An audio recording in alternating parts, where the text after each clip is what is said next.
প্রিয় শ্রোতা, আসসালামু আলাইকুম। আপনাদের জন্য আবারও শুরু করছি মুক্তিযোদ্ধা এম এ জলিলের লেখা বই অরক্ষিত স্বাধীনতাই পরাধীনতা এর চতুর্থ পর্ব। বাংলাদেশে ভারতীয় বাহিনীর পরিকল্পিত লুণ্ঠন। ১৬ই ডিসেম্বর ভারতীয় সেনাবাহিনীর কাছে পাকিস্তানি সেনাবাহিনীর আত্মসমর্পণের সূত্র ধরেই যদি বলা যায়, তাহলে ১৬ই ডিসেম্বরের পরে বাংলাদেশে ভারতীয় সেনাবাহিনী কর্তৃক ব্যাপক লুণ্ঠন প্রক্রিয়া ভারত এবং তার তাবেদার গোষ্ঠীর দৃষ্টিতে তা মোটেও অপরাধযোগ্য ছিল না। কারণ বিজিত ভূখণ্ডে বিজয়ী সেনাবাহিনী কর্তৃক সম্পদ লুটতরাজ করাকে আনন্দ উল্লাসেরই স্বতঃস্ফূর্ত বহিঃপ্রকাশ বলে বিবেচনা করা হয়। স্বাধীনতার উষালগ্নে ভারতীয় সেনাবাহিনী কর্তৃক বাংলাদেশের সম্পদ লুণ্ঠন প্রক্রিয়াকে যারা উপরোক্তি দৃষ্টিভঙ্গিতে বিবেচনা করেন, তারা প্রকান্তরে এই সত্যটিই স্বীকার করে নিয়েছেন যে বাংলাদেশ ভারতীয় সেনাবাহিনী কর্তৃক একটি বিজিত ভূখণ্ড মাত্র। আর যারা ১৬ই ডিসেম্বরকে বাঙালির বিজয় দিবস এবং বাংলাদেশকে সত্যিকার অর্থে স্বাধীন সার্বভৌম বলে মনে করেন এবং এ কথাও বলেন যে স্বাধীনতার পরে বাংলাদেশে ভারতীয় সেনাবাহিনী কোনো সম্পদ লুটতরাজ করেনি, তারা যে বন্ধু ভারতের কোনো দোষ ত্রুটি অনুসন্ধান করতে রাজি নয়, এ কথা বলার আর অপেক্ষা রাখে না। কিন্তু যারা দেশপ্রেমে সমৃদ্ধ মুক্তিযোদ্ধা, সত্যান্বেষী এবং মুক্তিপিপাসু, তারা নিজেদের ভূখণ্ডকে মুক্তিযুদ্ধের মধ্য দিয়ে স্বাধীন করেছে বলে বিশ্বাস করে। তারা বাংলাদেশকে ভারতের বিজিত ভূখণ্ড বলে কখনোই মনে করে না। তারা মনে করে ভারতের সম্প্রসারণবাদী প্রতিক্রিয়াশীল শাসক গোষ্ঠী মুক্তিযুদ্ধের শেষ পর্বে সমগ্র মুক্তিযোদ্ধার ভয়ে ভীত হয়ে বাঙালির স্বাধীনতার গৌরবকে জবরদখলের মধ্য দিয়ে নিজেদের হীন স্বার্থ উদ্ধার করেছে মাত্র। উপরিউক্ত ধ্যান ধারণায় পুষ্ট দেশপ্রেমিক মুক্তিযোদ্ধারা ১৬ই ডিসেম্বরের পরে মিত্রবাহিনী হিসেবে পরিচিত ভারতীয় সেনাবাহিনীকে নব্য স্বাধীন বাংলাদেশের বিভিন্ন সম্পদ মালামাল লুণ্ঠন করতে দেখেছে। সে লুণ্ঠন ছিল পরিকল্পিত লুণ্ঠন, সৈন্যদের স্বতঃস্ফূর্ত উল্লাসের বহিঃপ্রকাশ স্বরূপ নয়। সে লুণ্ঠনের চেহারা ছিল বীভৎস বেপরোয়া। সে লুণ্ঠন একটি সচেতন প্রক্রিয়ারই ধারাবাহিক কর্মতৎপরতা। মুক্তিযুদ্ধের নবম সেক্টরের অধিপতি হিসেবে আমি সেই মোটিভেটেড লুণ্ঠনের তীব্র বিরোধিতা করেছি। সক্রিয় প্রতিরোধও গড়ে তুলতে চেষ্টা করেছি। লিখিতভাবেও এই লুণ্ঠনের প্রতিবাদ জানিয়ে প্রধানমন্ত্রী জনাব তাজউদ্দিন, কর্নেল ওসমানী এবং ভারতীয় পূর্ব অঞ্চলের সর্বাধিনায়ক লেফটেন্যান্ট জেনারেল আরোরার কাছে জরুরি চিঠিও পাঠিয়েছি। তাজউদ্দিন সাহেবের পাবলিক রিলেশন অফিসার জনাব আলী তারেকই আমার সেই চিঠি বহন করে কলকাতায় নিয়েছিলেন। ১৭ই ডিসেম্বর রাতেই সেই বিশেষ চিঠিখানা পাঠানো হয়েছিল। খুলনা শহরে লুটপাটের যে তাণ্ডব নৃত্য চলেছে, তা তখন কে না দেখেছে।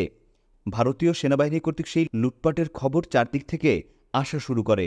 পাকিস্তানি বাহিনী কর্তৃক পরিত্যক্ত কয়েক হাজার সামরিক বেসামরিক গাড়ি, অস্ত্র, গোলাবারুদসহ আরও অনেক মূল্যবান জিনিসপত্র ট্রাক বোঝাই করে নিয়ে যাওয়া হচ্ছিল। প্রাইভেট কার পর্যন্ত রক্ষা পায়নি। তখনই কেবল আমি খুলনা শহরের প্রাইভেট গাড়িগুলো রিকুইজিশন করে খুলনা সার্কিট হাউস ময়দানে হেফাজতে রাখার চেষ্টা করি। এর পূর্বে যেখানে যে গাড়ি পেয়েছে সেটাকেই পাঠিয়ে দেওয়া হয়েছে সীমান্তের ওপারে। যশোর সেনানিবাসের প্রত্যেকটি অফিস এবং কোয়ার্টার তন্ন করে লুট করেছে। বাথরুমের মিরর এবং অন্যান্য ফিটিংসগুলো পর্যন্ত সেই লুটতরাজ থেকে রেহাই পায়নি নিরীহ পথচারীরা। কথিত মিত্রবাহিনীর এই ধরনের আচরণ জনগণকে ভীত সন্ত্রস্ত করে তুলেছিল। বাংলাদেশে প্রবেশের সাথে সাথেই যাদের শ্রী এমন, তারা যদি বাংলাদেশ ত্যাগ না করে বাংলাদেশের মাটিতেই অবস্থান করতে থাকে, তাহলে কি দশা হবে সে দেশ ও জাতির? একটি রক্তক্ষয়ী মুক্তিযুদ্ধের মধ্য দিয়ে এ কোন ধরনের স্বাধীনতা অর্জন করলাম আমরা? এ ধরনের নানা প্রশ্ন দেখা দিল জনমনে।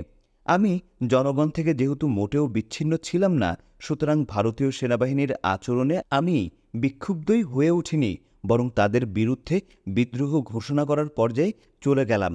খুলনা নিউজপ্রিন্ট মিলের রেস্ট হাউসে অবস্থানরত আমার প্রতিপক্ষ ভারতীয় সেনাবাহিনীর অধিনায়ক মেজর জেনারেল দানবীর সিংকে আমি সতর্ক করে দিয়ে বললাম, দেখামাত্র গুলির হুকুম দিয়েছি আমি। ভারতীয় সেনাবাহিনীকে লুটতরাজ করা হতে বিরত রাখুন। জেনারেল দানবীর আমার হুঁশিয়ারি বাণী খুবই হালকাভাবে গ্রহণ করে এমন ভাবখানা দেখালেন যে আমি তারই অধীনস্থ একজন প্রজামাত্র। তার পরের ইতিহাস খুব দ্রুত ঘটে গেছে। খুলনার বিভিন্ন জায়গায়, যশোর বর্ডারে, সাতক্ষীরা ভোমরা বর্ডারে ভারতীয় লুটেরা বাহিনীর সঙ্গে বেশ কিছু বাদানুবাদ এবং সংঘর্ষও হয়েছে।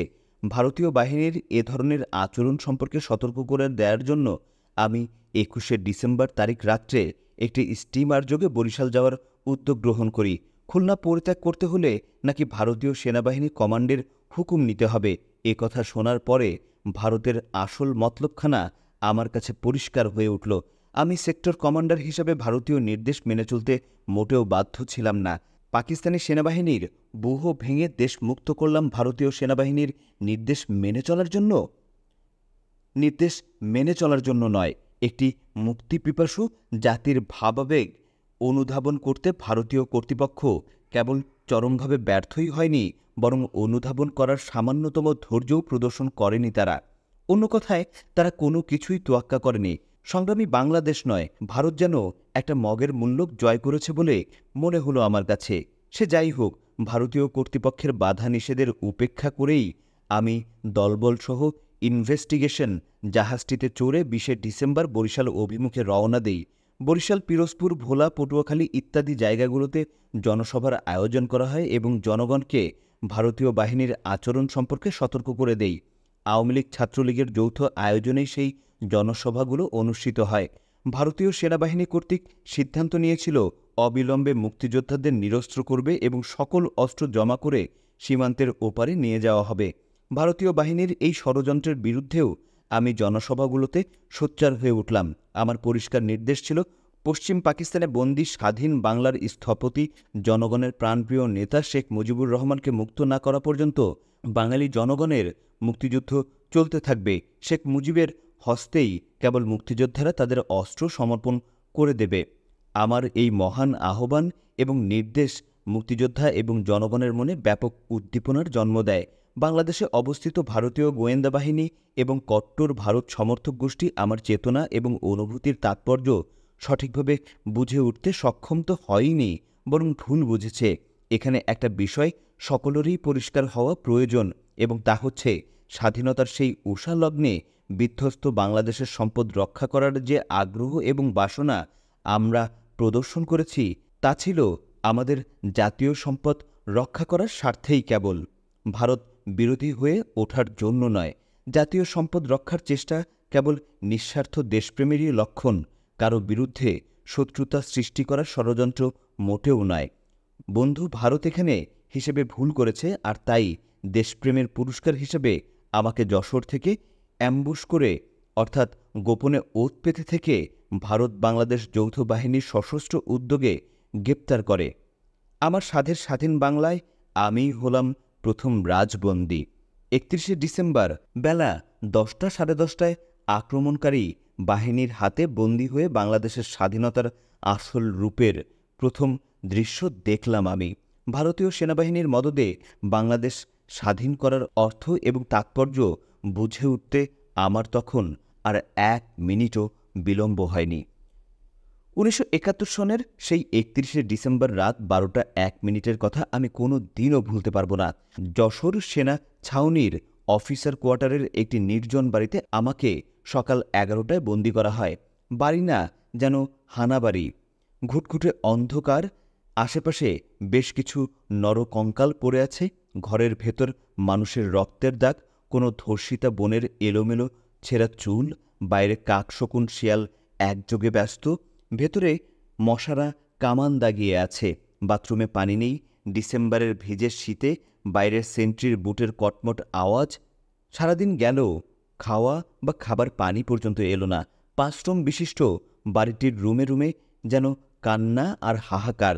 সন্ধ্যা হতেই প্যাঁচার গোঙানি শুরু হতো। সহযোগী ভুতুমও পেছনে পড়ে নেই। বাড়িটার একটা রুমেও লাইট নেই। একটা খাটের উপরে একটা আধছেঁড়া কম্বল, এবং তখন সেটাই আমার একমাত্র আশ্রয়স্থল। কোনো মতো কম্বলটা জড়িয়ে বসে আছি। রাত ১২টা ১ মিনিটে যশোর সেনা ছাউনি নতুন বছরের উজ্জীবনী গতিতে মুখর হয়ে উঠল। নারী পুরুষের যৌথ কণ্ঠের মন মাতানো সঙ্গীত, নাচ, হাততালি, ঘুঙুরের ঝনঝনানি, উল্লাস, উন্মাদনা সবই ভেসে আসছিল কর্ণকুহরে। আমার মাটিতে প্রথম নববর্ষেই আমি অনুপস্থিত। একথা ভাবতেই আমি কানে আর কিছুই শুনতে পেলাম না। শুনলাম কেবল একটা ব্যঙ্গাত্মক অট্টহাসি। রক্ত দিয়ে এই স্বাধীনতা আনলে তোমরা, যার অর্থ দাঁড়ায় কতকটা এরকম: রাতের ঘুটঘুটে সেই অন্ধকারে আমি সেদিন কম্বল জড়িয়েও ঘেমে উঠছিলাম, শিহরিত হয়ে উঠছিলাম পুনঃ পুনঃ। স্বাধীনতার ১৭ বছর পরেও আমি নিশ্চিত হতে পারি না অন্ধকারে আজও আমি একইভাবে শিউরে উঠি আর যেন শুনতে পাই, রক্ত দিয়ে এই স্বাধীনতা আনলে তোমরা। স্বাধীনতা, মুক্তিযুদ্ধ বিরোধী শক্তি ও ইসলাম। আওয়ামী লীগের ৬ দফা ভিত্তিক স্বায়ত্তশাসনের দাবির অন্তরালেই স্বাধীনতার আন্দোলনের বীজ লুকায়িত থাকলেও ৬ দফার প্রণেতারা এবং আওয়ামী লীগের নেতৃত্ব এক জিনিস নয়। ৬ দফার অভ্যন্তরে স্বাধীনতা আন্দোলনের সুর ছিল নেহায়েতই প্রচ্ছন্ন এবং আন্দোলনের ধাপে ধাপে সে লক্ষ্য অর্জিত হওয়ার পরিকল্পনা হয়তোবা ছিল। তবে আওয়ামী লীগের ৬ দফাকে আওয়ামী লীগ নেতৃত্ব কখনো স্বাধীনতার আন্দোলন হিসাবে সচেতনভাবে মনে করেনি। কিন্তু দেশের সংগ্রামমুখর জনগণ ৬ দফার আন্দোলনকে এক দফার আন্দোলন হিসেবেই যে গণ্য করত, এ কথা সত্য। জনগণের কাছে স্বায়ত্তশাসনের দাবিটি স্বাধীন পূর্ব পাকিস্তান প্রতিষ্ঠা করার দাবি হিসেবেই বিবেচিত হয়েছে। পাকিস্তানি শাসক শোষকের কাছেও ৬ দফা মূলত এক দফারই সামিল ছিল এবং সে কারণেই তারা ৬ দফাকে ৭০-এর নির্বাচনের পরেও মেনে নিতে চায়নি।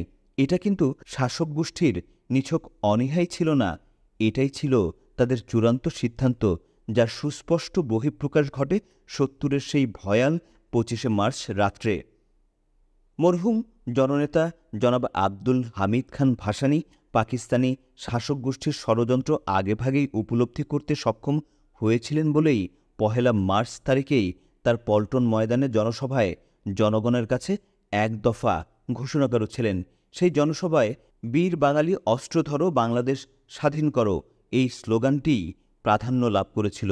তাই পূর্ব পাকিস্তানকে পশ্চিম পাকিস্তানি পুঁজিবাদী শোষণ থেকে মুক্ত করে বাংলাদেশ হিসেবে একটি স্বাধীন রাষ্ট্র গড়ে তোলার স্বপ্ন সচেতন বাঙালিদের মধ্যে অবশ্যই বিরাজ করছিল। তবে সেই স্বাধীন বাংলাদেশের রূপরেখা কী হবে সে সম্পর্কে সুস্পষ্ট ধ্যান ধারণা তাদের মধ্যে ছিল না।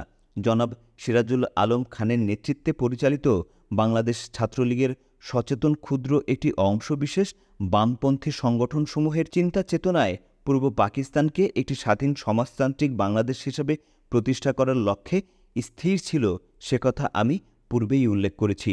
স্বাধীনতা অর্জনের পরে উক্ত চেতনাকেই মুক্তিযুদ্ধের চেতনা হিসেবে জাতির উপর আরোপিত করা হয়েছে। যদিও মুক্তিযুদ্ধে অংশগ্রহণকারী রাজনৈতিক সামাজিক শক্তিসমূহ এবং সংগ্রামী জনগণ উক্ত চেতনা সম্পর্কে মোটেও ওয়াকিবহাল ছিল না, তথাকথিত মুক্তিযুদ্ধের চেতনা লালন করার জন্য সক্রিয় উদ্যোগ কিংবা প্রতিক্রিয়া মুক্তিযুদ্ধের সময়ে ছিল না বলে মুষ্টিমেয় লোকের চেতনাকে মুক্তিযুদ্ধের চেতনা হিসেবে পরিচিত এবং গ্রহণ করানোর সকল প্রয়াসই আজ নিষ্ফল রূপ ধারণ করেছে। সঠিক এবং আদর্শিক চেতনাহীন ৭১-এর যুদ্ধটি প্রকৃত মুক্তিযুদ্ধের রূপ না নিলেও এটি যে নিঃসন্দেহে জনগণের সক্রিয় অংশগ্রহণের মধ্য দিয়ে স্বাধীনতা যুদ্ধের রূপ ধারণ করেছিল, এ বিষয়টি দিবার লোকের মতোই উজ্জ্বল। সত্য জনগণের স্বাধীনতা ছিনিয়ে আনার আবেগ অনুভূতি, সত্য তাদের যুদ্ধে অংশগ্রহণের সক্রিয়তা, স্বতঃস্ফূর্ততা এবং আন্তরিকতা, এই সত্যগুলো কোনো অশুভ শক্তির ষড়যন্ত্রের ফলে মোটেই মিথ্যা কিংবা ভুলে রূপান্তরিত হতে পারে না। বিদেশি ষড়যন্ত্র সম্পর্কে জ্ঞান রাখা এবং সতর্কতা অবলম্বন করার অর্থ এই নয় যে জনগণের স্বতঃস্ফূর্ত আবেগ ও অনুভূতির প্রতি অশ্রদ্ধা প্রকাশ করা কিংবা তা অস্বীকার করা। এই হিসেবে যারাই গরমিল করেছে তারাই প্রকৃতপক্ষে স্বাধীনতা যুদ্ধের বিপক্ষে অবস্থান নিয়েছে। তবে তাদের এই ভুলের অর্থ বোধ হয় এই তারাই না যে তারা বাঙালি জনগণের সার্বিক স্বার্থের বিরুদ্ধে ছিল। তারা বাংলাদেশের জনগণের জন্য স্বাধীনতা চেয়েছে কোনো বিদেশি শক্তির হস্তক্ষেপ ব্যতীতই। বিশেষ করে বাংলাদেশের ব্যাপারে প্রতিবেশী দেশ ভারতের হস্তক্ষেপ করাকে তারা স্বাধীনতা নয়, গোলামেরই নতুন এক রূপ হিসেবে বিবেচনা করত।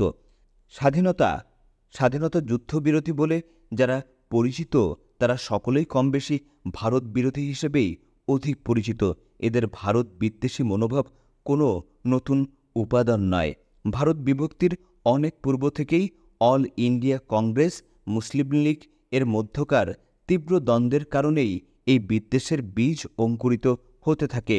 ইতিহাসের দীর্ঘ জটিল পথ বেয়ে বেয়ে বিদ্বেষের অঙ্কুর মহীরূপে পরিণত হয়েছে এবং আজ কংগ্রেস এবং মুসলিম লীগের মধ্যে সংঘর্ষের আনুষ্ঠানিক কোনো মহড়া না চললেও উপরিউক্ত দল দুটির সংঘর্ষের ফলে জন্ম নেয়া ভারত এবং পাকিস্তানের মধ্যে তা তীব্রভাবেই বিরাজমান। বাংলাদেশের মুক্তিযুদ্ধ সেই বিদ্বেষেরই একটি নতুন বিস্ফোরণ, একটি নব সংস্করণ। বাংলাদেশের মুক্তিযুদ্ধে শুরু থেকেই ভারতীয় হস্তক্ষেপ বিদ্যমান ছিল, এই সন্দেহে ভারত বিদ্বেষী রাজনৈতিক দলগুলো তাই মুক্তিযুদ্ধের বিপক্ষে অবস্থান নিয়েছিল। মুক্তিযুদ্ধে অংশগ্রহণকারী সাধারণ মুক্তিযোদ্ধারা মুক্তিযুদ্ধের চেতনায় উদ্বুদ্ধ না হয়েও যুদ্ধ করেছে এই লক্ষ্যে যে কোনো মূল্যে দেশ স্বাধীন করতে হবে। যে কোনো মূল্যে অর্জিত স্বাধীনতা যে নিজেদের ভোগের বাইরে চলে যেতে পারে এই ধারণা মুক্তিযোদ্ধাদের ছিল না। প্রতিক্রিয়াশীল চক্রের সাহায্য সহযোগিতা স্বাধীনতার রূপ ও স্বাদ পাল্টে দেয়, স্বাধীনতা বিনষ্টও করে দেয়, এই সচেতনতা সাধারণ মুক্তিযোদ্ধাদের ছিল না। আওয়ামী লীগ নেতৃত্ব ও ভারতীয় চক্রের মধ্যকার ষড়যন্ত্র সাধারণ মুক্তিযোদ্ধাদের জানারও কথা ছিল না। তারা হানাদার বাহিনীকে অত্যাচার করতে দেখেছে, অত্যাচারিত হয়েছে বলেই আত্মরক্ষার্থে রুখে দাঁড়াতে গিয়ে মুক্তিযুদ্ধে সামিল হয়ে পড়েছে। তাদেরকে আওয়ামী লীগ নেতারা বুঝিয়েছেন আগে দেশ পরে ধর্ম, দেশ রক্ষা করতে না পারলে ধর্মও রক্ষা করা যাবে না। তাই মুক্তিযোদ্ধাদের কাছে ধর্ম রক্ষা করার চেয়ে দেশ রক্ষা করার বিষয়টি প্রাধান্য লাভ করে। অপরদিকে সাধারণ জনগণও মুক্তিযুদ্ধের বিরুদ্ধে অংশগ্রহণকারীদের আসল উদ্দেশ্য জানতে সক্ষম হয়নি।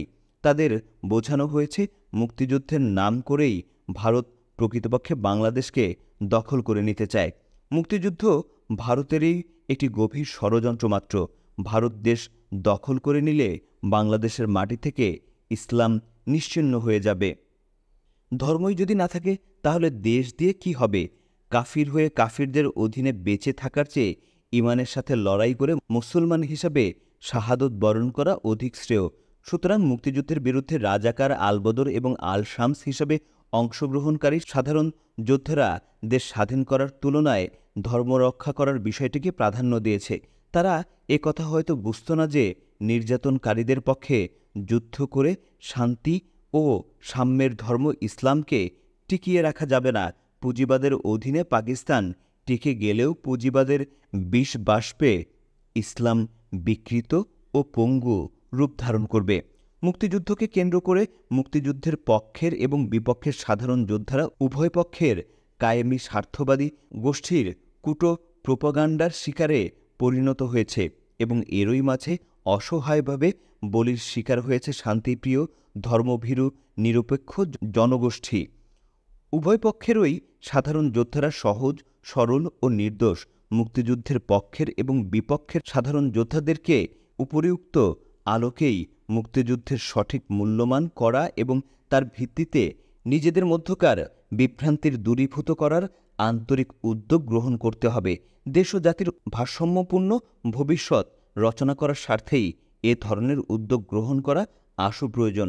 তবে মুক্তিযুদ্ধ চলাকালীন অবস্থায় উভয় পক্ষের যোদ্ধারা যা কিছুই করেছে তা করেছে স্ব প্রক্রিয়ায় অন্তর্ভুক্ত হওয়ার কারণেই কেবল। বাঙালি হয়ে যারা বাঙালির ঘরে আগুন দিয়েছে, বাঙালি মা বোনের উপর পাশবিক নির্যাতনে শরিক হয়েছে, অহেতুক হত্যাকাণ্ড চালিয়েছে, তারা যে পক্ষেরই হোক না কেন মানবিক দিক থেকে তারা অপরাধী। অপরাধীদের কোনো পক্ষ নেই। অপরাধীদের অবস্থান যেখানেই হোক না কেন তাদের একমাত্র পরিচয়ই হচ্ছে তারা অপরাধী। অপরাধের বিচার কাম্য, এটা নৈতিক, সামাজিক, মানবিক এবং প্রচলিত আইন প্রশাসনেরই দাবি। কোনো অপরাধে বিনা বিচারে ক্ষমা প্রদর্শন করা একটি ক্ষমাহীন অপরাধী বটে। স্বাধীনতার পরবর্তীকালে প্রকৃত অপরাধীদের সুযোগ্য বিচারের দাবিতে বাংলাদেশের জনগণ আকুলভাবেই সোচ্চার ছিল, কিন্তু আন্তর্জাতিক মুরব্বীদের চাপে দুর্বল শাসক গোষ্ঠী অসহায়ভাবেই নতি স্বীকার করেছে। তাদের এই নতি স্বীকার করার ফলে প্রকৃত অপরাধীরা হয়তো জীবনে বেঁচে গেছে, কিন্তু দেশ ও জাতির রক্তক্ষরণের হাত থেকে মোটেই নিস্তার পায়নি। তাই স্বাধীনতার ১৭ বছর পরেও স্বাধীনতা আজও তেতো, মুক্তিযুদ্ধ আজও বিকৃত এবং বিস্মৃত প্রায়। হানাদার পাকবাহিনী যারা দীর্ঘ ৯ মাস ধরে বাংলাদেশের বুকে অবলীলাক্রমে গণহত্যা চালিয়ে ইতিহাসের পাতায় এক জঘন্য অধ্যায় সৃষ্টি করল, তাদেরকে ভারতীয় সেনাবাহিনী কিসের স্বার্থে উদ্ধার করে নিয়ে গেল ভারতে? সেই সকল হত্যাকারী গণদস্যুদেরকে মুক্তিযোদ্ধাদের কাছে হস্তান্তর করা হলো না কেন? যারা মুক্তিযুদ্ধের মৈত্রী বাহিনী হিসাবে বাংলাদেশের দরদি সেজে বাঙালিদেরকে উদ্ধার করতে এলো, তারাই বাঙালিদের উপর ঝাঁপিয়ে পড়া পাকিস্তানি হত্যাকারী বাহিনীকে নিরাপরাধ আশ্রয়ে উদ্ধার করে নিয়ে বাঙালি প্রেমের পরিচয় দিয়েছে, না পাঞ্জাবি প্রেমের পরিচয় দিয়েছে? মুক্তিযুদ্ধে মৈত্রী বাহিনী মুক্তিযোদ্ধাদের হত্যাকারীদের প্রতি অতটা দরদি হয়ে ওঠার পেছনে কোনো কারণ ছিল কি?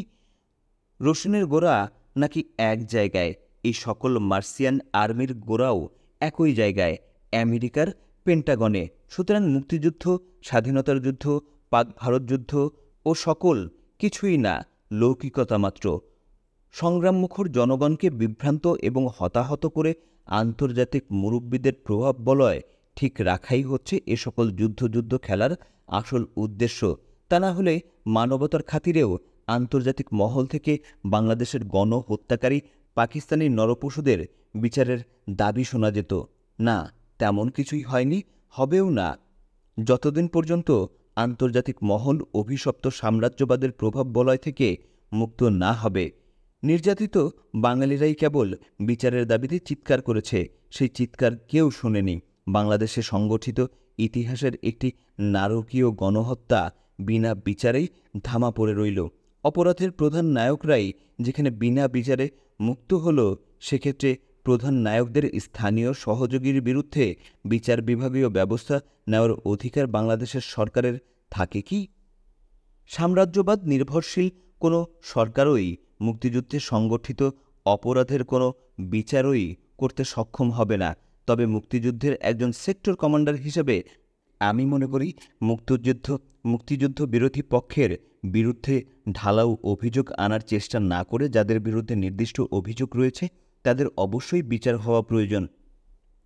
যতদিন পর্যন্ত অপরাধীদের বিচার না হবে ততদিন পর্যন্ত জাতি দুর্ভাগ্যজনক দ্বন্দ্বে ক্ষতবিক্ষত হতে থাকবে এবং এ কারণে বাংলাদেশের মাটিতে স্বাধীনতা বিরোধীদের কারণেই পবিত্র ইসলাম ধর্ম বিরোধী প্রোপাগান্ডার অবসানও হয়তো ঘটবে না। স্বাধীনতা বিরোধী প্রায় সকল দল ও গোষ্ঠী যেহেতু ইসলাম ভিত্তিক, সেহেতু ইসলামই সমালোচনার বস্তু হয়ে দাঁড়িয়েছে। অথচ ইসলামে কোনো অপরাধীরই আশ্রয় থাকার কথা নয়। ইসলাম অন্যায় অপরাধ বিরোধী এক সক্রিয় জীবন ব্যবস্থা। ইসলাম অপরাধমুক্ত সমাজ ব্যবস্থা প্রতিষ্ঠা করে। ইসলাম শোষণহীন, শ্রেণীহীন, সাম্যবাদী সমাজ কায়েম করে। ইসলাম পুঁজিবাদী, সাম্রাজ্যবাদ, আধিপত্যবাদ, বর্ণবৈষম্যবাদ, রাজতন্ত্রসহ সকল ধরনের স্বৈরশাসনের ঘোর বিরোধী।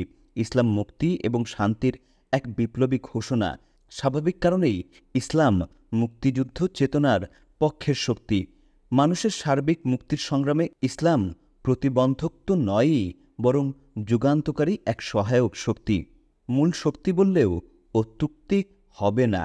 সর্বশক্তিমান আল্লাহকে একমাত্র প্রভু ঘোষণার মধ্য দিয়ে ইসলাম মানুষকে মূলত স্বাধীন করে দিয়েছে। এই স্বাধীন মানুষের উপরে একমাত্র আল্লাহর প্রভুত্ব ব্যতীত যে কোনো ধরনের প্রভুত্ব চাপিয়ে দেওয়ার প্রচেষ্টার বিরুদ্ধে ইসলাম আপোষহীন জিহাদ ঘোষণা করে। এমন একটি জীবন দর্শন যা চূড়ান্ত অর্থেই পরিপূর্ণ, সেই ইসলাম সম্পর্কে যারা অসহিষ্ণু মনোভাব প্রদর্শন করে তা তারা অজ্ঞতাবশতই করে বলে আমার বিশ্বাস। আর যদি কেউ সজ্ঞানে ইসলাম বিরোধী প্রচারে লিপ্ত হয় তা তারা করে কায়েমি স্বার্থের কারণেই। কেবল কোনো পরামর্শ কিংবা সমালোচনাই তাদেরকে অপপ্রচারে কুৎসিত পথ থেকে বিরত রাখতে সক্ষম হবে না। তবে অপপ্রচারকারীদের অধিকাংশই হচ্ছেন ইসলাম সম্পর্কে অজ্ঞদের অন্তর্ভুক্ত, সে বিষয়ে আমি নিশ্চিত। মুক্তিযুদ্ধের পরবর্তীকালে এই ইসলাম অ্যালার্জি শিক্ষিত সমাজের মধ্যে একটা মানসিক ব্যাধির ন্যায়ই বিরাজ করেছে। ইসলামের কথা শোনা মাত্রই তারা বিরক্তি ও ঘৃণা ভরে কতকটা তোতা পাখির মতনই কতিপয় শব্দ উচ্চারণ করে বসে, যেমন প্রতিক্রিয়াশীল, সাম্প্রদায়িক ইত্যাদি। বিনা জ্ঞানে মন্তব্য করার স্বভাবটাই যে প্রতিক্রিয়াশীলতার লক্ষণ, সে কথা তারা বেমালুম ভুলে যায়। কোনো দর্শনকে প্রত্যাখ্যান করতে হলেও সেই দর্শন সম্পর্কে সম্যক জ্ঞান থাকা আবশ্যক। সে কথা স্মরণ করিয়ে দেওয়ার কোনো প্রয়োজন আছে বলে আমি মনে করি না। এখানে একটি কথা বলে রাখা আবশ্যক যে ইসলামের সাম্রাজ্যবাদের রূপ হচ্ছে সাম্প্রদায়িক এবং ইসলামে বিপ্লবের রূপ হচ্ছে সাম্যবাদ। বিশ্বের অধিকাংশ মুসলিম রাষ্ট্রেই আজ ইসলামে সাম্রাজ্যবাদ বিরাজ করছে। একমাত্র ইরানই হচ্ছে এর ব্যতিক্রম। বিপ্লবী গণজাগরণের মধ্য দিয়েই যেমন সাম্রাজ্যবাদকে হটিয়ে দেশ ও জাতিকে মুক্ত করা হয়, ঠিক তেমনি আদর্শিক গণ অভ্যুত্থানের মধ্য দিয়ে ইসলামকেও সাম্রাজ্যবাদ মুক্ত করতে হবে। আমাদের মতো মুসলিম প্রধান দেশে ইসলামহীন স্বাধীনতা প্রকৃত অর্থে গণমানুষের স্বাধীনতা নয়। ঠিক তেমনি স্বাধীনতাহীন ইসলামও গণমানুষের ইসলাম নয়। তা থেকে যায় দরবারি ইসলাম, অর্থাৎ সাম্রাজ্যবাদ নির্ভরশীল প্রশাসন নিয়ন্ত্রিত ইসলাম। যে কোনো মূল্যে স্বাধীনতা ছিনিয়ে আনতে যারা তথাকথিত ধর্মনিরপেক্ষতার ভূত মাথায় বহন করে এনেছে, তারা যেমন ভুল করেছে, ঠিক তেমনি ভুল করেছে স্বাধীনতার বিপক্ষের শক্তিসমূহ, যারা ইসলামকে যে কোনো মূল্যে রক্ষা করতে গিয়ে স্বাধীনতাকেই অস্বীকার করে বসেছে। তাই মুসলিম প্রধান বাংলাদেশের জনগণের স্বাধীনতার প্রকৃত রূপ হতে হবে সাম্রাজ্যবাদ, আধিপত্যবাদ, বর্ণবৈষম্যবাদ, রাজতন্ত্র এবং স্বৈরতন্ত্রমুক্ত ইসলাম। ইসলামহীন স্বাধীনতা অথবা সাম্রাজ্যবাদ ও রাজতন্ত্র নির্ভরশীল ইসলাম সহকারে স্বাধীনতা, এর কোনোটিই বাংলাদেশের ধর্মপ্রাণ সংখ্যাগরিষ্ঠ মানুষের মুক্তির পথে সহায়ক হবে না। ইসলাম ভিন্ন বাংলাদেশে বসবাসরত অন্যান্য ধর্মাবলম্বী শতকরা 10% মানুষও ধর্মভীরু এবং তারাও ধর্ম সহকারে স্বাধীনতা এবং মুক্তি কামনা করে। প্রকৃত ইসলাম সাম্যবাদী নীতি এবং ইসলামের ঐতিহ্য, নৈতিকতা ও ধর্মীয় মূল্যবোধের ভিন্ন ধর্মাবলম্বীদের কোনো বিরোধ নেই, বরং শান্তিপূর্ণ সহাবস্থানের বিধান রয়েছে ইসলাম ধর্মে।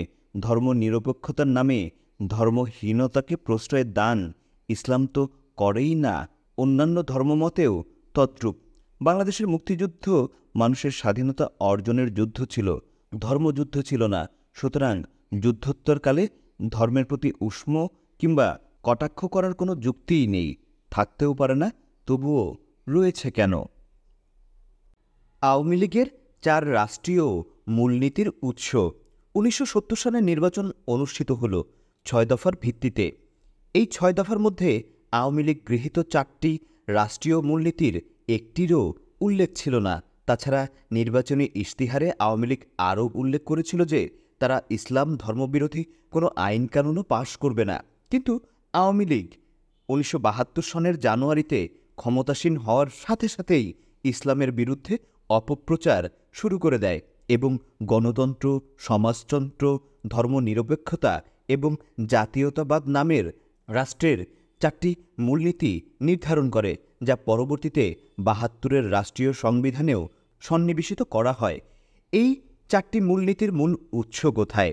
কেনই বা উক্ত 4টি নীতিকে বাংলাদেশের রাষ্ট্রীয় মূলনীতি হিসেবে ঘোষণা করা হলো? এই প্রশ্নগুলোর জবাব জনগণ আজও পায়নি। যে আওয়ামী লীগ 70-এর নির্বাচনে অঙ্গীকারবদ্ধ ছিল কুরআন সুন্নাহর পরিপন্থী কোনো আইন পাশ না করার পক্ষে, সেই আওয়ামী লীগই ভারত থেকে প্রবাসী বাংলাদেশ সরকার গুটিয়ে নিয়ে এসে ক্ষমতার মসনদে বসার সাথে সাথেই অঙ্গীকার ভঙ্গ করল কেন? স্বেচ্ছাচারী পাকিস্তানি সেনাবাহিনীর বিরুদ্ধে মুক্তিযুদ্ধ করেও আওয়ামী লীগ নেতৃত্ব স্বেচ্ছাচার মুক্ত হতে পারল না। দেশের জনমতের কোনোরূপ তোয়াক্কা না করেই রাষ্ট্রীয় মূলনীতির মতো গুরুত্বপূর্ণ বিষয়টি আওয়ামী লীগ নেতৃত্ব জনগণের উপর জবরদস্তিভাবেই চাপিয়ে দিল। আওয়ামী লীগ শাসনকালে বিশ্বাসঘাতকতার আনুষ্ঠানিক স্বাক্ষর এখান থেকেই শুরু। বিষয়টি খতিয়ে দেখতে গেলে 70-এর নির্বাচনের কথায় ফিরে যেতে হয়। 70-এর নির্বাচন ছিল পাকিস্তান কাঠামোর আওতায় অনুষ্ঠিত নির্বাচন। আওয়ামী লীগের নির্বাচিত সংসদ সদস্যরা জনগণের ম্যান্ডেট লাভ করেছিল পাকিস্তানের অধীনে, নতুন রাষ্ট্র বাংলাদেশের অধীনে নয়। সুতরাং ৭২-এর আওয়ামী লীগ কর্তৃক সংবিধান প্রদান নীতিগত দিক থেকে মোটেই বৈধ ছিল না। সমগ্র জনগণের স্বতঃস্ফূর্ত অংশগ্রহণের মধ্য দিয়ে মুক্তিযুদ্ধ সংগঠিত হয়। অমন একটি রক্তক্ষয়ী মুক্তিযুদ্ধের মধ্য দিয়ে জন্ম নেয় নতুন রাষ্ট্র বাংলাদেশ। এখানে আরও উল্লেখযোগ্য যে ৭০-এর নির্বাচনে আওয়ামী লীগের সপক্ষে যারা ভোট প্রদান করেনি তারাও দেশমাতৃকার মুক্তিযুদ্ধের লড়াইয়ে শরিক হয়েছেন। মুক্তিযুদ্ধে শরিক হয়েছিল আওয়ামী লীগ বিরোধী অথবা আওয়ামী লীগ বহির্ভূত বিভিন্ন সামাজিক এবং রাজনৈতিক শক্তিসমূহ। এই অংশগ্রহণের মধ্য দিয়ে মুক্তিযুদ্ধ জাতীয় রূপ ধারণ করেছিল। কিন্তু যুদ্ধোত্তরকালে আওয়ামী লীগ চরম সংকীর্ণতার পরিচয় দেয় এবং মুক্তিযুদ্ধের জাতীয় রূপকে দলীয় রূপ প্রদানের জন্য বিভিন্নমুখী ষড়যন্ত্রের আশ্রয় নেয়, যার ফলে মুক্তিযুদ্ধে অংশগ্রহণকারী আওয়ামী লীগ বহির্ভূত সকল শক্তি হতোদ্যম হয়ে পড়ে এবং তারা তাদের নবতর আশা আকাঙ্ক্ষার বাস্তবায়ন করার সুযোগ থেকে প্রায় সম্পূর্ণভাবেই বঞ্চিত হয়। যুদ্ধোত্তর বিধ্বস্ত বাংলাদেশে যখন জাতীয় ঐক্যের সর্বাধিক প্রয়োজন ছিল, ঠিক সেই সময়েই আওয়ামী লীগ একলা চলার নীতি অনুসরণ করার মধ্য দিয়ে জনমত এবং জনগণের আশা আকাঙ্ক্ষা পদদলিত করে চলতে থাকে। এসব কারণে আওয়ামী লীগের জনপ্রিয়তায় রাতারাতি ভাটা দেখা দেয়। আওয়ামী লীগের যুদ্ধকালীন দুর্নীতি এবং ব্যর্থতা এবং যুদ্ধোত্তর বাংলাদেশের জনগণের উপর স্বৈরতান্ত্রিক নির্যাতন জনগণ থেকে আওয়ামী লীগকে বিচ্ছিন্ন করার উপসর্গ সৃষ্টি করে। বস্তুত সেই ভয়ে ভীত আওয়ামী লীগ ৭২-এ জনগণের ম্যান্ডেট নেওয়ার চিন্তা থেকে বিরত থাকে, অথচ সংবিধান রচনার পূর্বেই জনগণের তরফ থেকে নতুন ম্যান্ডেট লাভ করা ছিল অত্যাবশ্যকীয়। অতএব একথা নির্দ্বিধায় বলা যায় যে ৭২-এর আওয়ামী লীগের এমন কোনো বৈধ অধিকার ছিল না যাতে করে তারা দেশ ও জাতির উপর একটি মনগড়া সংবিধান আরোপ করতে পারে। তবুও তারা তা জবরদস্তি করেছে। দেশের জনগণের চিৎকার প্রতিবাদ কোনো কাজেই আসেনি। এটা তাদের দুঃসাহস কিংবা ঔদ্ধত্য ছিল না। আওয়ামী লীগের এই আচরণ ছিল অনুগত তল্পিবাহকের প্রভুর আদেশ নির্দেশ পালন করার বাধ্যতা বা ব্যস্ততা। কারণ একথা সর্বজন বিদিত যে বাংলাদেশের ৭২-এর সংবিধান প্রণেতা হচ্ছে স্বয়ং দিল্লির শাসক চক্র। ৭২-এর সংবিধানের উৎস তাই বাংলাদেশের জনগণ নয়, সম্প্রসারণবাদী এবং সাম্প্রদায়িক ভারতীয় শাসকচক্রই হচ্ছে মূল উৎস। এভাবেই যুদ্ধোত্তর বিধ্বস্ত বাংলাদেশের কোটি কোটি বুভুক্ষ মানুষের জন্য অন্ন বস্ত্রের পূর্বেই রাষ্ট্রীয় মূলনীতি মাথায় চেপে বসে। এই ৪টি মূলনীতি আরোপ করার মধ্য দিয়ে দিল্লির কর্তারা তাদের মূল লক্ষ্যই স্থির রেখেছে কেবল। কারণ ভারতীয় সংবিধানও ৪ মূলনীতির ব্যতিক্রম নয়। তাই বাংলাদেশের সংবিধান গণতন্ত্র, সমাজতন্ত্র, ধর্মনিরপেক্ষতা এবং জাতীয়তাবাদ সন্নিবেশিত করার মধ্য দিয়ে বাংলাদেশকে মূলত ভারতেরই একটি অঙ্গরাজ্য হিসাবে সূক্ষ্মভাবে চিহ্নিত করা হয়েছে এবং নীতির গোপন সূত্রে বেঁধে দেওয়া হয়েছে। কারণ এ যুগে তো আর দেশ দখল করে রেখে অঙ্গরাজ্যে পরিণত করা হয় না, তথাকথিত নীতির জালেই পেঁচিয়ে রাখা হয় কোনো দেশকে। শক্তিশালী দেশসমূহ দুর্বল দেশ ও জাতিকে বিভিন্ন চুক্তি এবং শর্তে আবদ্ধ করে রাখে। বাংলাদেশের মুক্তিযুদ্ধে ভারতীয় সেনাবাহিনীর সক্রিয় অংশগ্রহণের উদ্দেশ্যই ছিল বাংলাদেশকে এমন কিছু দাসত্বমূলক চুক্তি এবং শর্তের মধ্যে বন্দী করে রাখা। ৭২-এর সংবিধান সেই সকল দাসত্বমূলক চুক্তির মধ্যে একটি এবং অন্যতম শর্ত। এবার তাহলে দেখা যাক ৭২-এর প্রণীত সংবিধানের ৪ মূলনীতি বাংলাদেশের বাস্তবতার সাথে কতখানি সঙ্গতিপূর্ণ। প্রথমে গণতন্ত্র। এখানে সংসদীয় গণতন্ত্রের কথাই বলা হয়েছে।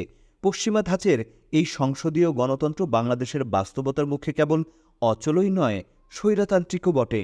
সংসদীয় গণতন্ত্র পুঁজিবাদের রাজনৈতিক স্লোগান। এই সংসদীয় গণতন্ত্র পুঁজিবাদ পরিবর্তিত আমলাতান্ত্রিক প্রশাসনিক কাঠামোকে বহাল তবিয়াতে টিকিয়ে রাখার মূল মন্ত্র। শোষণ জুলুমভিত্তিক সমাজ কাঠামোই হচ্ছে পুঁজিবাদের ভিত্তি। সম্পদের ব্যক্তি মালিকানায় বিশ্বাসী পুঁজিবাদ তার চরিত্রগত শোষণ জুলুম অব্যাহত রাখার স্বার্থে প্রবর্তন করেছে আমলাতান্ত্রিক প্রশাসনিক কাঠামো। এই শোষণমুখী আমলাতান্ত্রিক প্রশাসনিক কাঠামোয় যাতে কেউ কোনোরূপ অনিষ্ট সাধন করতে না পারে তার জন্য সংসদীয় গণতন্ত্র একটি মোক্ষম ফাঁদ সৃষ্টি করেছে, যার নাম সংসদীয় নির্বাচন। সংসদীয় নির্বাচনের কাজই হচ্ছে আমলাতান্ত্রিক প্রশাসনিক কাঠামোকে নিউ লিজ অফ লাইফ প্রদান করা, অর্থাৎ নির্বাচন অনুষ্ঠানের মধ্য দিয়ে আমলাতান্ত্রিক নতুন জীবন দান করা। এভাবেই সংসদীয় গণতন্ত্র সংসদীয় নির্বাচনের মধ্য দিয়ে পুঁজিবাদ ভিত্তিক শাসন জুলুমমুখী আমলাতান্ত্রিক প্রশাসনিক কাঠামোকে ধারাবাহিকভাবে টিকিয়ে রাখে। অন্য কথায়, সংসদীয় গণতন্ত্র পুঁজিবাদী শোষণ শাসনের ভিতকেই কেবল টিকিয়ে রাখে না, উত্তরোত্তর মজবুত করে তোলে। এছাড়া সংসদীয় গণতন্ত্র সম্পদশালীদেরকেই আইন প্রণয়নকারী সংস্থার প্রতিনিধিত্ব অর্জনে সাহায্য করে। সংসদীয় গণতন্ত্র হচ্ছে বিত্তবানদের গণতন্ত্র, বিত্তহীনদের গণতন্ত্র নয়। সংসদীয় গণতন্ত্রে আইন প্রণয়নকারী সংস্থার প্রতিনিধি হিসেবে বিত্তবান শ্রেণীর লোকেরা নিজেদের স্বার্থ এবং মর্জিমাফিক নতুন নতুন আইন প্রণয়ন এবং আইন ভঙ্গেরও বেপরোয়া ক্ষমতার অধিকারী হয়। সমগ্র প্রশাসনই বিত্তবানদের অনুগত তাবেদার হয়ে থাকে। এই ধরনের সমাজ কাঠামোতে কোটি কোটি বিত্তহীন শ্রমজীবী মানুষের যেখানে কোনো কর্মসংস্থান হয় না, তারা খুঁজে পায় না একমুঠো অন্ন, সেই সমাজেই মুষ্টিমেয় বিত্তমানদের কাছে জমে ওঠে সম্পদের পাহাড় এবং দারুণ স্বেচ্ছাচারিতার সাথে তারা বিভিন্ন আরামায়েশ, ভোগবিলাস এবং অনুৎপাদক কর্মকাণ্ডে বেসুমার অর্থ সম্পদ অপচয় করে বেড়ায়। সংসদীয় গণতন্ত্রের রাজ্যে এ সকল বিত্তবানের জন্য আইন থাকে নীরব এবং অন্ধ, কারণ আইনের মালিকও তারা। সংসদীয় গণতন্ত্র এমন একটি মনোহরিণী ডাইনি যা মধ্যবিত্ত, নিম্নবিত্ত এবং বিত্তহীনদেরকে সংসদীয় নির্বাচনের রঙিন ফানুস উড়িয়ে রাষ্ট্র ক্ষমতা দখল এবং শেয়ার করার জন্য অব্যাহতভাবে প্রলুব্ধ করে বেড়ায়। কিন্তু বিত্তহীনরা আশায় আশায় নিরর্থক ঘুরতেই থাকে কেবল। মরুভূমির ক্লান্ত পথিকের ন্যায় বিত্তহীনরাও সংসদীয় গণতন্ত্র নামক মরীচিকাটির পেছনে ছুটতেই থাকে। গণতন্ত্র বিত্তহীনদের কাছে ধরা দেয় না। কোটি কোটি মানুষকে ভুকা, নাঙ্গা এবং অবহেলিত রেখে পুঁজিবাদ সংসদীয় গণতন্ত্রের মাধ্যমে সমাজে মুষ্টিমেয় বিত্তবানদের হাতে যাবতীয় সম্পদ এবং উদযাপন যন্ত্রের মালিকানা কেন্দ্রীভূত করে। এটাই পুঁজিবাদের চূড়ান্ত লক্ষ্য, চরিত্রগত বৈশিষ্ট্য। এমন বৈশিষ্ট্য সম্পন্ন একটি রাজনৈতিক দর্শনকে সদ্য স্বাধীন বাংলাদেশের রাষ্ট্রীয় মূলনীতির প্রথম স্তম্ভ করার মধ্য দিয়ে জনদরদি, দেশদরদি নামে পরিচিত শেখ মুজিব এবং তার আওয়ামী লীগ কীভাবে বাংলাদেশের কোটি কোটি দুস্থ শোষিত মানুষের মুখে হাসি ফোটানোর স্বপ্ন দেখেছিলেন। পুঁজিবাদী সমাজ কাঠামো বহাল রেখে যারা সমাজের সংখ্যাগরিষ্ঠ শোষিত নির্যাতিত মানুষের মুখে হাসি ফোটানোর স্বপ্ন দেখেন কিংবা ওয়াদা করেন, তারা হয় অজ্ঞ, না হয় চরমতম প্রতারক। এ তো গেল আওয়ামী লীগ কর্তৃক প্রণীত 4টি রাষ্ট্রীয় মূলনীতির প্রথম স্তম্ভ সম্পর্কে। এবারে 4 মূলনীতির দ্বিতীয় স্তম্ভকে আলোচনায় আনা যেতে পারে। দ্বিতীয় স্তম্ভ হল সমাজতন্ত্র। ভালো কথা, সমাজতন্ত্রের বিস্তারিত সংজ্ঞা দেওয়ার কোনো প্রয়োজন আছে বলে মনে করি না। সমাজতন্ত্র হচ্ছে পুঁজিবাদ বিরোধী দর্শন। বস্তুবাদ ভিত্তিক সমাজতান্ত্রিক দর্শন পুঁজিবাদের কবর রচনার মধ্য দিয়ে আত্মপ্রকাশ করেছে। পুঁজিবাদের বিরুদ্ধে আপোষহীন লড়াই করার মধ্য দিয়ে যে ক্ষেত্রে সমাজতন্ত্র প্রতিষ্ঠা করতে হয়, সেক্ষেত্রে একই রাষ্ট্রে পুঁজিবাদী দর্শন এবং সমাজতান্ত্রিক দর্শন একই সঙ্গে কী করে রাষ্ট্রীয় মূলনীতির অন্তর্ভুক্ত হতে পারে? শেখ মুজিব এবং আওয়ামী লীগের দাপটে বাঘ মহিষকে যেমন একঘাটে জল খাওয়ানোর চেষ্টা চলছে, ঠিক তেমনি হয়তো পুঁজিবাদ এবং বেচারা সমাজতন্ত্রকে একইভাবে একই ঘাটের জল গেলানোর অপচেষ্টা চলেছিল আর কি। উপরোক্ত দুটি দর্শনের ভিন্ন ভিন্ন উৎপাদন সম্পর্ক রয়েছে।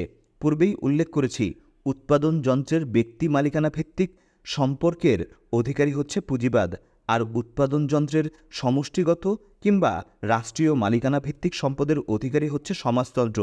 প্রথম ব্যক্তির হাতে অর্থ সম্পদ কেন্দ্রীভূত করে আর দ্বিতীয় সমষ্টির মধ্যে অর্থ সম্পদের বন্টন করে এবং উৎপাদন যন্ত্রের ব্যক্তি মালিকানায় ভিত সম্পূর্ণভাবেই উপড়ে ফেলে।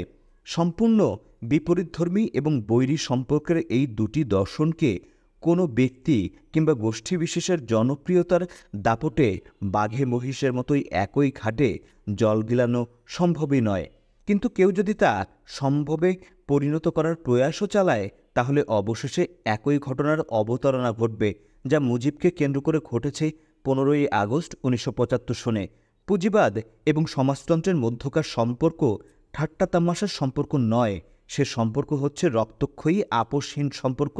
একে অপরের নিঃশেষের মধ্যে টিকে থাকার সম্পর্ক। রাষ্ট্রীয় মূলনীতি একই সাথে পুঁজিবাদ প্রবর্তিত সংসদীয় গণতন্ত্র এবং মার্ক্সবাদ প্রবর্তিত সমাজতন্ত্রে এই দুই বিপরীতমুখী নীতির সংমিশ্রণের মধ্য দিয়ে শেখ মুজিব এবং তার আওয়ামী লীগ তাহলে কি লক্ষ্য অর্জন করতে চেয়েছিল? আমার মতে তাদের দুটি প্রধান লক্ষ্য ছিল। প্রথমত, সংসদীয় গণতন্ত্রের নামে রাতারাতি একটি বিত্তবান গোষ্ঠী সৃষ্টি করার মধ্য দিয়ে রাষ্ট্রীয় ক্ষমতা সেই নির্দিষ্ট গোষ্ঠীর মধ্যে কেন্দ্রীভূত রাখা। আর দ্বিতীয়টি হচ্ছে সংসদীয় গণতন্ত্রের অধীনে কোটি কোটি ভুখানাঙা মানুষ এবং শিক্ষিত ও বেকার যুবক শ্রেণী ক্রমশ লাঞ্ছনা ও বঞ্চনার কষাঘাতে বিদ্রোহী হয়ে উঠে যাতে সমাজতান্ত্রিক সমাজ ব্যবস্থা প্রতিষ্ঠা করার দাবিতে সশস্ত্র বিপ্লবের পথে ধাবিত না হতে পারে। সেজন্য কেবল প্রতারণার খাতিরেই রাষ্ট্রীয় মূলনীতি সমাজতন্ত্রকে একটি স্তম্ভ হিসেবে আখ্যায়িত করা হয়েছিল। এটা নিছক আনুষ্ঠানিকতা মাত্র, সমাজতন্ত্র দিয়ে সমাজতন্ত্র ঠেকানোর পুরানো অপকৌশল। চার রাষ্ট্রীয় মূলনীতির সঙ্গে সমাজতন্ত্র জুড়ে দিয়ে আওয়ামী লীগ নেতৃত্ব তাৎক্ষণিক ফয়দা বেশ লুটে নিয়েছে। পাকিস্তানি পুঁজিপতি এবং কিছু উঠতি বাঙালি পুঁজিপতির দ্বারা প্রতিষ্ঠিত শিল্প কলকারখানাগুলোকে বিনা পরিকল্পনায় রাতারাতি রাষ্ট্রীয়করণ করার মধ্য দিয়ে আওয়ামী লীগ এবং তার অঙ্গ সংগঠনসমূহ মূলত বেপরোয়া লুটতরাজ করার সুবর্ণ সুযোগ লাভ করেছিল। রাষ্ট্রীয়করণ করার নামে আওয়ামী লীগ ঘেঁষা ব্যক্তিকরণ ও গোষ্ঠীকরণ করা হয়েছিল। শিল্প কলকারখানাসমূহের লুটতরাজের প্রতিযোগিতা বর্বর চেঙ্গিস হালাকু খানদেরকেও হার মানিয়েছে। শাসক কর্তৃক নিজ দেশের এবং জাতির সম্পদ বেপরোয়া লুণ্ঠনের দৃশ্য জাতি এই সর্বপ্রথম প্রত্যক্ষ করল। এখানে যে বিষয়টি অত্যন্ত বিস্ময়কর তা হচ্ছে পুঁজিবাদী ভারত বাংলাদেশের জনগণের জন্য সমাজতন্ত্র উপহার দেবে এমন একটি দুরাশা আওয়ামী লীগ নেতৃত্ব করলই বা কী করে? আদৌ কি তারা তা করেছে? না করলেও ভারত থেকে প্রবাসী বাংলাদেশ সরকার গুটিয়ে আনার সময় সমাজতন্ত্রের নামাবলী জড়িয়ে তো তারা এসেছে বাংলাদেশের মসনদে। এ তো রইল রাষ্ট্রীয় মূলনীতির দ্বিতীয় স্তরের কিছু কথাবার্তা। এবার তৃতীয় স্তরটির কিছু রহস্য উদ্ঘাটন করা যাক। আওয়ামী লীগের চার রাষ্ট্রীয় মূলনীতির তৃতীয় স্তম্ভ হচ্ছে ধর্ম নিরপেক্ষতাবাদ। গভীর ধর্মীয় আবেগ অনুভূতি সম্পন্ন বাংলাদেশের জনগণের উপর ধর্ম নিরপেক্ষতাবাদ আরোপ করার বিষয়টিকে মোটেই হালকা করে দেখার কোনোভাবে অবকাশ নেই। প্রতিবেশী রাষ্ট্র ভারত বাংলাদেশের জনগণের গভীর ধর্মীয় আবেগ অনুভূতি সম্পর্কে সম্পূর্ণ ওয়াকিবহাল থাকা সত্ত্বেও বাংলাদেশের উপর ধর্ম নিরপেক্ষতাবাদ চাপিয়ে দেওয়ার মতো এত বড় একটি ভুল পদক্ষেপ নিতে গেল কোন সাহসে? ভারতেরই অনুগত তাবেদার আওয়ামী লীগ সরকারের মাথায় এত বড় একটা ভুলের বোঝা চাপিয়ে দিয়ে ভারত কিভাবে আওয়ামী লীগের ওই রাতারাতি ধ্বংস কামনা করেছিল? যদি উপরোক্ত প্রশ্নের একটিও সঠিক না হয়ে থাকে তাহলে বাংলাদেশের জনগণের উপর ধর্ম নিরপেক্ষতাবাদ চাপিয়ে দেওয়ার অন্তরালে ভারতের আসল উদ্দেশ্য কি ছিল? বাংলাদেশের জনগণ কেবল ধর্মপ্রাণী নয়, এই মাটির শতকরা 90% অধিক জনগণ পবিত্র ইসলাম ধর্মের অনুসারী। সংখ্যাগরিষ্ঠ এই বিশাল জনগোষ্ঠীর কাছে পবিত্র ইসলাম একটি সার্বিক জীবনসত্তা, কেবল একটি গতানুগতিক ধর্মই নয়। ইসলাম ভিত্তিক গড়ে ওঠা এই সার্বিক জীবনসত্তাবোধকে রক্ষা করার জন্য এদেশের এই সংখ্যাগরিষ্ঠ জনগণ অকাতরে জীবন বিলিয়ে দিতেও কুণ্ঠাবোধ করে না। প্রতিবেশী ভারত এই ইতিহাস সম্পর্কে অজ্ঞ থাকার কোনো কারণ নেই। এত কিছুর অবগতির পরেও ভারত আজ্ঞাবহ আওয়ামী লীগকে বাধ্য করেছে ধর্ম নিরপেক্ষতার ধ্বজা বহন করতে। এর স্পষ্ট জবাব হচ্ছে ভারত মোটেই ভুল করেনি। আওয়ামী লীগের উপর ধর্ম নিরপেক্ষতা চাপিয়ে দিয়ে ভারত আওয়ামী লীগেরও সর্বনাশ কামনা করেনি। ভারতের হিসেবে বিন্দুমাত্র ভুল নেই। আধ্যাত্মিকতার দিক দিয়ে সমগ্র ভারতীয় উপমহাদেশে ভারতের প্রধান শত্রুকে ভারত চিহ্নিত করতে মোটেও ভুল করেনি। দর্শনগতভাবে মার্ক্স ভিত্তিক সমাজতন্ত্রও তাদের শত্রু, কিন্তু সে শত্রু আধ্যাত্মিকতার দিক থেকে শূন্য এবং রাজনীতিগতভাবে দুর্বল। ভারতীয় পুঁজিবাদের দাপট এবং ভারতীয় আধ্যাত্মিকতা এবং নৈতিকতার জোর দিয়ে তারা সমাজতন্ত্র নামক শত্রুটির শ্বাসরুদ্ধ করে রাখতে সক্ষম হবে। কিন্তু যে শত্রুটির ভয়ে তারা প্রকম্পিত তাকে তো পুঁজিবাদ কিংবা পৌত্তলিকতাবাদ ভিত্তিক ঠুনকো আধ্যাত্মিকতার জোরে কোনো ক্রমেই বশ করা যাবে না। তৌহিদবাদ ভিত্তিক পবিত্র ইসলামই হচ্ছে ভারতের প্রধানতম ভীতি।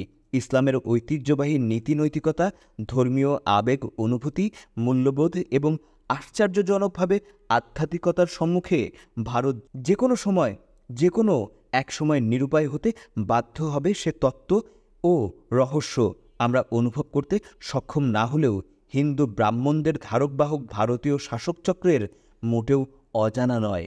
বিশাল ভারতের বিভিন্ন সংকটের মধ্যে সাংস্কৃতিক সংকট হচ্ছে একটি অন্যতম প্রধান সংকট। জাতীয় এবং আন্তর্জাতিক ক্ষেত্রে ভারত নীতিগতভাবে ধর্মনিরপেক্ষতাবাদ প্রচার করলেও ভারতীয় সমাজ জীবনের বুনট এখনও হিন্দু ব্রাহ্মণবাদের অভিশপ্ত বর্ণবৈষম্যের প্রভাবমুক্ত মোটেও নয়। হিন্দু ধর্মের এই বর্ণবৈষম্য অথবা জাত ও শ্রেণীভেদ এর কারণে প্রায়শই ভারতের বুকে যে উদ্গীরণ ঘটে তা আগ্নেয়গিরির লাভার চেয়েও ধ্বংসাত্মক। এ ধরনের উদ্গীরণ ভারতীয় জীবনের অর্থনৈতিক এবং সাংস্কৃতিক ছক তছনছ করে দেয়। ভারতের ৭৫ কোটি জনগণের সংখ্যাগরিষ্ঠ মানুষ হিন্দু ধর্মাবলম্বী হওয়া সত্ত্বেও ভারত হিন্দু ধর্মকে রাষ্ট্রীয় ধর্ম হিসেবে ঘোষণা না করে ধর্মনিরপেক্ষতাবাদ অবলম্বন করতে বাধ্য হলো কেন? কারণটা সহজ। সংখ্যাগরিষ্ঠ হিন্দু ধর্মাবলম্বীদের চাপের মুখে ভারতকে যদি ১৯৪৭ সালে হিন্দু রাষ্ট্র হিসেবে ঘোষণা করা হতো তাহলে তাতে আপত্তির কিছুই থাকতো না। কিন্তু ভারতে বসবাসরত ভিন্ন ধর্মাবলম্বীদের তেমন কিছু করারও থাকতো না। সংখ্যাগরিষ্ঠ হিন্দু সমাজ তাতে বরং খুশিই হতো। কিন্তু তা করা হয়নি কেবল আন্তর্জাতিক সম্পর্কে ভারসাম্য রক্ষা করার জন্য। কারণ ভারতকে হিন্দু রাষ্ট্র হিসাবে ঘোষণা করা হলে ভারতের জন্য আন্তর্জাতিক সম্পর্ক রক্ষা এবং উন্নয়নের ক্ষেত্রে জটিল সমস্যা দেখা দিতে পারত। ভারতের বাইরে কোনো হিন্দু রাষ্ট্র নেই, তাই আন্তর্জাতিক ক্ষেত্রে বন্ধু হিসেবে সহজে কাউকে নীতিগতভাবে পেত না। দ্বিতীয়ত, ভারত হিন্দু রাষ্ট্র হিসেবে ঘোষিত হলে ভারতের অভ্যন্তরীণ সাংস্কৃতিক সংকট তীব্রভাবে বৃদ্ধি পাওয়ার সম্ভাবনা থাকত এবং সে কারণেই ভারত জাতীয়তাবাদে থাকত বিধ্বস্ত এবং আন্তর্জাতিক ক্ষেত্রে হয়ে পড়ত বন্ধুহীন। এই দ্বিমুখী সংকট উত্তরণের লক্ষ্যেই ভারত সংখ্যাগরিষ্ঠ হিন্দু সমাজকে নাকচ করেও ধর্মনিরপেক্ষতাবাদকেই রাষ্ট্রীয় নীতি হিসেবে ঘোষণা করতে বাধ্য থেকেছে। ভারতীয় শাসকচক্র একথা ভালো করেই জানে যে হিন্দু ব্রাহ্মণদের জাত শ্রেণীভেদের বিষবাষ্প কেবল তথাকথিত ধর্মনিরপেক্ষতাবাদ ঘোষণার প্রলেপ দিয়ে মুছে ফেলা যাবে না। তবু তো ব্যাহত চক্ষুজ্জা থেকে কিছুটা হলেও নিস্তার পাওয়া যাবে। দেশের অভ্যন্তরে হিন্দু ধর্মের জাত শ্রেণীভেদের অনলে দেশ ও জাতি ঝুলতে থাকে। আন্তর্জাতিক ক্ষেত্রে ধর্মনিরপেক্ষতাবাদ এর আনুষ্ঠানিক লেবাস দিয়ে বন্ধু সন্ধানে তো কোনো বেগ পেতে হবে না। ভারতের ধর্মনিরপেক্ষ হওয়ার মূল ব্যাপারটা এখানেই। তবে ধর্মনিরপেক্ষতার আড়ালে ভারত যে একটি সাম্প্রদায়িক হিন্দু রাষ্ট্র এ সত্য আজ বিশ্বে কার না জানা। এই হিন্দু ভারত হিন্দু ধর্মের জাত শ্রেণীভেদের বিপরীতে ইসলামী সাম্যবাদকে জমের মতোই ভয় পায়। ভয় তো পাওয়ারই কথা, কারণ জাত শ্রেণীভেদের কঠিন অভিশাপের বিরুদ্ধে নির্যাতিত মানুষ বিদ্রোহ যে একদিন করবেই তা ধ্রুব সত্য। এবং ইসলামের সাম্যবাদী নীতি ভারতের নির্যাতিত মানবগোষ্ঠীকে আকস্মিকভাবেই ইসলামের পতাকা তলে সমবেত করতে পারে। বাংলাদেশের ১১ কোটি জনগোষ্ঠীর মধ্যে ১০ কোটিই হচ্ছে ইসলাম ধর্মের অনুসারী। তাছাড়া বাংলাদেশে বিস্ময়কর শান্তিপূর্ণ সহাবস্থানের দৃষ্টান্ত বিদ্যমান। বাংলাদেশের মাটিতে সাম্প্রদায়িকতা নেই বলেই অন্যান্য ধর্মাবলম্বীরা কখনোই নির্যাতিত কিংবা সামাজিকভাবে সংকটপন্নও হচ্ছে না। তেমন একটা কিছু হলেও না হয় আধিপত্যবাদী ভারতীয় চক্র বাংলাদেশের উপর সরাসরি কর্তৃত্ব প্রতিষ্ঠা করার একটি সুযোগ লাভ করত। তেমন কোনো সুযোগও নেই। কিন্তু বাংলাদেশের উপর ভারতের কর্তৃত্ব কোনো না কোনো উপায়ে তো প্রতিষ্ঠা করতেই হবে। বাংলাদেশের উপরে সাংস্কৃতিক এবং অর্থনৈতিক কর্তৃত্ব প্রতিষ্ঠা করতে সক্ষম হলে সামরিক কর্তৃত্ব স্থাপনের তেমন কোনো প্রয়োজন পড়বে না। সাংস্কৃতিক এবং অর্থনৈতিক কর্তৃত্ব প্রতিষ্ঠা করার মধ্য দিয়ে ভারতের রাজনৈতিক কর্তৃত্ব বাংলাদেশের উপর অটোমেটিক প্রতিষ্ঠা লাভ করা যাবে। বাংলাদেশের মূল সংস্কৃতি হচ্ছে ইসলাম ভিত্তিক, কারণ ইসলামই হচ্ছে শতকরা ৯০% জনগণের ধর্ম এবং এই ধর্মকে কেন্দ্র করে গড়ে উঠেছে বাংলাদেশের মানুষের সাংস্কৃতিক জীবন। তাই ইসলাম ধর্মের গভীর আবেগ অনুভূতির শিকড় থেকে সংখ্যাগরিষ্ঠ মুসলিম জনগণকে বিচ্ছিন্ন করতে হলে প্রয়োজন এমন একটি দর্শন যা মানুষকে ইসলাম ধর্মের কঠিন অনুশাসন মেনে চলার পথে নিরুৎসাহিত করে তুলবে। অপরদিকে তরুণ যুবক শ্রেণীকে প্রলুব্ধ করবে এক বাঁধনহারা জীবনযাপনের ফাঁদে পা দিতে। ধীরে ধীরে ধর্মীয় অনুশাসনের অনুপস্থিতি তরুণ যুবক শ্রেণীকে বেপরোয়া আরাম আয়েশ ভোগপূর্ণ উচ্ছৃঙ্খল জীবন পদ্ধতির দিকে ঠেলে দিলেই তারা হয়ে পড়বে শিকড়হীন পরগাছার মতো। তারা আবেগ অনুভূতি সমাজের গভীরে প্রথিত থাকবে না বলেই তারা হবে ভাসমান উচ্ছৃঙ্খল জনগোষ্ঠী। তখন তারা আর ইসলামের ঐতিহ্য গর্ববোধ করবে না এবং ধর্মনিরপেক্ষতাবাদের জোয়ারে গা ভাসিয়ে চলতে অভ্যস্ত হয়ে পড়বে। কারণ তথাকথিত ধর্মনিরপেক্ষতাবাদ তরুণ যুবকদের ধর্মের প্রতি বীতশ্রদ্ধ করে তোলে এবং ধর্মীয় অনুভূতি একেবারেই মিটিয়ে দেয়। ধর্মনিরপেক্ষতাবাদ ধর্মহীনতারই লেবাসি নাম। ধর্মনিরপেক্ষতাবাদ হচ্ছে বস্তুভিত্তিক দর্শনের সাংস্কৃতিক দৃষ্টিভঙ্গি। এই দৃষ্টিভঙ্গি চূড়ান্তভাবেই বস্তুকেন্দ্রিক এবং অধিবিদ্যামুক্ত। এই দৃষ্টিভঙ্গির আওতায় স্রষ্টা কিংবা পরলৌকিক কোনো শক্তির কোনো স্থান নেই, সুতরাং ধর্মেরও কোনো স্থান নেই। মুসলিম তরুণ যুবক গোষ্ঠী এই নাস্তিক্যবাদী তত্ত্বে প্রভাবিত হলে তারা স্বেচ্ছায় ইসলাম বিরোধী হয়ে উঠবে এবং তাহলেই ভারতীয় শাসক চক্রের গোপন স্বপ্ন বাস্তবায়িত হয়ে অর্থাৎ বাংলাদেশের উপর ভারতীয় সাংস্কৃতিক কর্তৃত্ব প্রতিষ্ঠা লাভ করে। ধর্মনিরপেক্ষতাবাদই হচ্ছে ইসলামের বিরুদ্ধে একটি সুকৌশল ঠান্ডা যুদ্ধ। ভারত তাই বাংলাদেশের রাষ্ট্রীয় মূলনীতিতে ধর্মনিরপেক্ষতাবাদ জুড়ে দিয়ে মোটেও ভুল করেনি, অথবা নিছক লক্ষ্যহীনভাবেই ধর্মনিরপেক্ষতাবাদ জুড়ে দেয়নি। এ তো গেল বাংলাদেশের রাষ্ট্রীয় 4 মূলনীতির তৃতীয় স্তম্ভ সম্পর্কে সংক্ষিপ্ত আলোচনা। সর্বশেষে আসা যাক জাতীয়তাবাদ প্রসঙ্গে। রাষ্ট্রীয় মূলনীতিতে জাতীয়তাবাদ জুড়ে দেওয়ার পেছনেও ইসলাম বিদ্বেষী মতলব রয়েছে।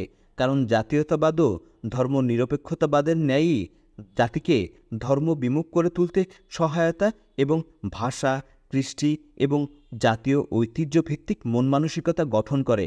এহেন মন মানসিকতা মানুষকে অহেতুক অহংকারী করে তোলে এবং পার্শ্ববর্তী দেশ ও জাতির বিরুদ্ধে জাতভিমান হিংসা বিদ্বেষের জন্ম দেয়। এই জাতভিমান ইসলামী সাম্যবাদী চেতনার পরিপন্থী। তাছাড়া বাঙালি জাতীয়তাবাদ বাংলাদেশে বসবাসরত মুসলিম জনগণের সাংস্কৃতিক এবং ঐতিহ্যগত ধ্যান ধারণার প্রতিফলনও সঠিক অর্থে ঘটায়। বাংলাদেশের মুসলিম বাঙালি এবং পশ্চিম বাংলার হিন্দু বাঙালি সাংস্কৃতিক চেতনার উৎসস্থলকে এক ও অভিন্ন করে দেখার কোনো অবকাশ নেই। দুই বাংলার সাংস্কৃতিক অঙ্গনের রূপ ব্যাহত এক মনে হলেও সাংস্কৃতিক চেতনার উৎস বিপরীতমুখী। স্বাধীন বাংলাদেশের সাংস্কৃতিক চেতনার উৎস হচ্ছে তৌহিদবাদ বা ইসলাম ধর্মভিত্তিক। অপরদিকে পশ্চিম বাংলার জনগণের সাংস্কৃতিক চেতনার উৎস হচ্ছে পৌত্তলিকতাবাদ, যা হিন্দু ধর্মভিত্তিক। সুতরাং বাঙালি জাতীয়তাবাদ পশ্চিম বাংলার বাঙালি ভাইবোনদের যতটা অনুপ্রাণিত করবে, বাংলাদেশের মুসলিম বাঙালিকে ততটা অনুপ্রাণিত করবে না। কারণ বাঙালি জাতীয়তাবাদের সাংস্কৃতিক চেতনায় পৌত্তলিকতাবাদ এর প্রভাব অধিক। এই দর্শনগত পার্থক্যের কারণে উভয় বাংলার ভাষা, খাদ্য, পোশাকসহ সংস্কৃতির বাহ্যিক দিকের একটি সাদৃশ্য থাকা সত্ত্বেও উভয়ের মধ্যে বিরাজ করছে একটি সুকঠিন প্রাচীর, যা তাদের এক হতে দেবে না। বাঙালি জাতীয়তার মধ্য দিয়ে সেই প্রাচীর ভেঙে চুরমার করা সম্ভব হবে না। তবে বাংলাদেশের জনগোষ্ঠীর একটা অংশকে সেই প্রাচীর টপকিয়ে হয়তো ওপারের সাথে একাত্ম করা যাবে, কিন্তু তাতে ফল হবে বিপরীত। এপারের সংখ্যাগরিষ্ঠ জনগোষ্ঠীর মধ্যে জন্ম নেবে আজন্ম আত্মবিশ্বাস এবং রেষারেষি। ভারতীয় শাসকচক্র মূলত উভয় বাংলার মধ্যে এই স্থায়ী রেষারেষি কামনা করে, যার ফলে সব কিছু জেনে শুনেই ভারতীয় শাসকচক্র বাংলাদেশের মূলনীতির চতুর্থ স্তম্ভ হিসেবে বাঙালি জাতীয়তাবাদকে জুড়ে দিয়েছে। বাংলাদেশের কতিপয় বুদ্ধিজীবী মুসলিম বাঙালি এবং হিন্দু বাঙালির সংস্কৃতিগত পার্থক্য উপলব্ধি করতে না চাইলেও পশ্চিম বাংলার বুদ্ধিজীবী সম্প্রদায় কিন্তু পার্থক্যটা অনেক পূর্ব থেকেই জানেন। এখানে একটা উদাহরণ দিলেই ধারণাটা পরিষ্কার হবে বলে আমার বিশ্বাস। উভয়েই একই হিন্দু ধর্মের লোক হওয়া সত্ত্বেও যখন উচ্চবর্ণ হিন্দু নিম্নবর্ণ হিন্দু হরিজনকে জীবন্ত অবস্থায় পুড়িয়ে হত্যা করা হয়, সেই উচ্চবর্ণ হিন্দু সম্প্রদায়ের কাছে মুসলিম বাঙালিদের গ্রহণযোগ্যতা আদৌ থাকতে পারে কি? কেন পারে না? সেই উত্তর বাংলাদেশের মুসলিম বুদ্ধিজীবীরা দিতে লজ্জাবোধ করলেও পশ্চিমবাংলার বুদ্ধিজীবীরা অনেক পূর্বেই সে প্রশ্নের উত্তর যুগে যুগে দ্ব্যর্থহীন কণ্ঠেই দিয়েছে। নিজেদের সত্যিকার পরিচয় প্রদান করতে যে জাতি হীনমন্যতার শিকার হয়, সে জাতির অস্থিমজ্জা শুকিয়ে যেতে 1 শতাব্দীর অধিক প্রয়োজন হয় না। বাংলাদেশের বুদ্ধিজীবী জনগোষ্ঠীর মধ্যে এই সত্তার সংকট এতই তীব্র রূপ ধারণ করেছে যে আজ তারা নিজ সত্তা প্রকাশে দ্বিধাগ্রস্ত। এ ধরনের আচরণ মুক্ত বুদ্ধি কিংবা কোনো বাহাদুরির লক্ষণ মোটেও নয়, বরং এটা হচ্ছে আত্মপরিচয় দানে হীনমন্যতা এবং আত্মপ্রবঞ্চনার বহিঃপ্রকাশ। পরগাছা প্রগতিশীলতার লক্ষণ নয়, বাস্তবতার স্বীকৃতির মধ্যেই প্রগতি। তাই জাতীয়তাবাদ সম্পর্কে আমার মতামত, বাংলাদেশের ব্যাপক জনগোষ্ঠী আজ এই বাস্তবতারই স্বীকৃতি চায়, কারো কোনো করুণা ভিক্ষা করে না। সংক্ষেপে রাষ্ট্রীয় চারনীতির পোস্টমর্টেম এখানেই শেষ। আওয়ামী লীগ কর্তৃক প্রণীত বাংলাদেশের ৭২-এর সংবিধানকে যারা দেশ ও জাতির জন্য পবিত্র আমানত বলে মনে করেন, তাদের কাছে একজন মুক্তিযোদ্ধা হিসাবে আমার সবিনয়ে আশ্বাসবাণী, দেশ ও জাতির জন্য আপনারা ব্রাহ্মণ্যবাদী ভারতীয় শাসকচক্রের তরফ থেকে যে সকল পবিত্র আমানত ১৯৭১ সন থেকে বহন করে নিয়ে এসেছেন, তার মালিকানা নিয়ে আমাদের সাথে বাংলাদেশের তৌহিদি জনগণের কোনোদিনই প্রতিযোগিতা হবে না। তবে রাষ্ট্রীয় মূলনীতির 4 স্তম্ভ বিশিষ্ট ইমারতটির উপর যে একটি নির্ভরশীল এবং স্থায়ী ছাদ নির্মাণের প্রয়োজন ছিল, সে বিষয়টি আওয়ামী লীগ নেতৃত্ব কার উপর ছেড়ে দিয়েছিল? ভারত না রাশিয়ার উপর? জনমত এ বিষয়ে বিভ্রান্ত। ছাদহীন স্তম্ভের উপরে আধিপত্য বিস্তারের উন্মাদ শক্তি মাত্রই ছাদ বিছাতে আগ্রহী থাকবে। এটাই তো স্বাভাবিক। হলেও তাই, হচ্ছেও তাই এবং হবেও তাই। আর তাই কখনো ভারত, কখনো রাশিয়া এবং কখনো আমেরিকার ইচ্ছামাফিক লীলাখেলা চলছে আমাদের 4টি স্তম্ভের অভ্যন্তরে। একটি রক্তক্ষয়ী মুক্তিযুদ্ধের মধ্য দিয়ে আমরা অবুজের মতো কেবল 4টি স্তম্ভই ধার করলাম, নিরাপদ একটি বাসগৃহ তৈরি করার প্রস্তুতি নিলাম না। দেশের কোটি কোটি নির্যাতিত মানুষ এবং তৌহিদ জনগণ আজ নিরাপদ একটি বাসগৃহই কামনা করে, বিদেশি প্রভুদের কাছ থেকে পাওয়া স্তম্ভ বিশিষ্ট ইমারত নয়।